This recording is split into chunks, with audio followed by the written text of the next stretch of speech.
ಬುಚರ್ಸ್ relay ಬಂದು ಒಂದು safety device ಆಗಿರುತ್ತೆ. ಇದನ್ನು ಟ್ರಾನ್ಸ್ಫಾರ್ಮರ್ನಲ್ಲಿರುವಂಥ ಕನ್ಸರ್ವೇಟರ್ ಟ್ಯಾಂಕ್ ಮತ್ತು ಮೇನ್ ಟ್ಯಾಂಕ್ನ ಮಧ್ಯದಲ್ಲಿ ಕನೆಕ್ಟ್ ಮಾಡಿರ್ತಾರೆ.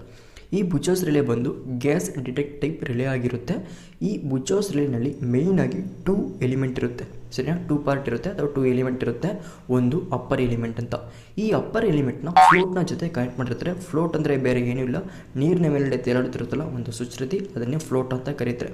ಈ ಫ್ಲೋಟ್ ಬಂದು ಅಪ್ ಡೌನ್ ಆಗ್ತಾ ಇರುತ್ತೆ, ಮೂವ್ ಆಗ್ತಾ ಇರುತ್ತೆ. ಏಕೆಂದರೆ ಈ ಬುಚರ್ಸ್ ರಿಲೇಲಿ ಕಂಟೈನರ್ನಲ್ಲಿರುವಂಥ ಆಯಿಲ್ನ ಮೇಲೆ ಡಿಪೆಂಡ್ ಆಗಿ ಮೂವ್ ಆಗ್ತಾ ಇರುತ್ತೆ, ಓಕೆನಾ? ಆ ಫ್ಲೋಟ್ನ ಜೊತೆ ಒಂದು ಮರ್ಕ್ಯೂರಿ ಸ್ವಿಚ್ನ ಕನೆಕ್ಟ್ ಮಾಡಿರ್ತಾರೆ.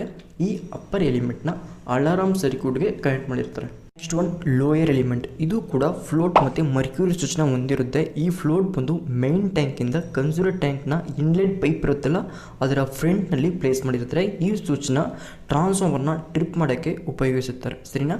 ಫುಲ್ ಶಟ್ ಡೌನ್ ಮಾಡೋಕ್ಕೆ ಈ ಲೋಯರ್ ಪಾರ್ಟ್ನ